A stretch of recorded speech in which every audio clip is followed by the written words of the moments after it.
Krupekov dom.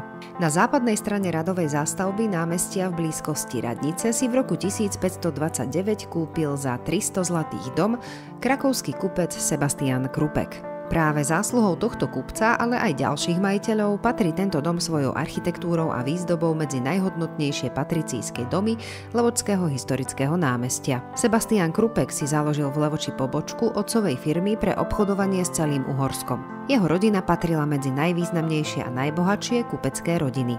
Dovážal olovo a rôzne druhy súken, ale aj ryby, hoci sám mal v Levoči niekoľko rybníkov. Ťažisko jeho obchodných transakcií spočívalo v obchodovaní so slovenskou meďou, ktorú vyvážal do Poľska. Stal sa významným občanom, bol členom mestskej rady a v roku 1551 aj richtárom. Po ničivom požiari v roku 1550 dal fasádu svojho domu vyzdobiť figurálnymi maľbami. Reprezentatívnu renesančnú prestavbu domu po roku 1620 inicioval až ďalší zámožný obchodník Pavol Kramer, ktorý vlastnil dom až do roku 1655. V prízemí zriadil priestrannú sieň zaklenutú valenými klenbami a zväčšil dom pristavaním obidvoch dvorových krídel domu. V priebehu storočí prešiel viacerými stavebnými úpravami, prevažne po požiaroch. Po veľkom požiari v roku 1847 prešiel dom neskoro klasicistickou obnovou. Zrekonštruovaný dom vlastnil od roku 1857 Alexander Barč, obchodník s drahými kovmi a klenotmi. Jednu časť domu obýval so svojou rodinou a pomocníkmi v obchode,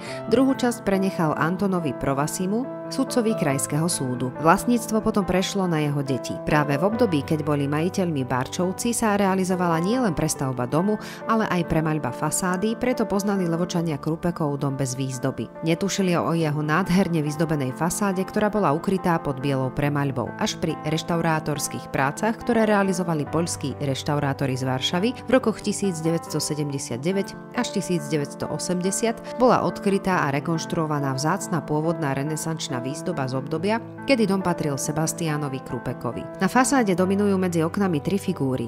Naľavo patron vtedajšieho majiteľa, svätý Sebastián, napravo svätý Krištof, patron obchodníkov a v strede fasády je zobrazená sediaca svätá Anna, samotretia s pannou Máriou a malým Ježiškom. Nad vstupným gotickým portálom sa pôvodne nachádzal erb rodiny Krupekovcov. Zachovaná maľovaná renesančná fasáda Krupekovho domu je svojím originálnym a pôsobivým dekoratívnym stvárnením jedinečná svojho druhu na našom území.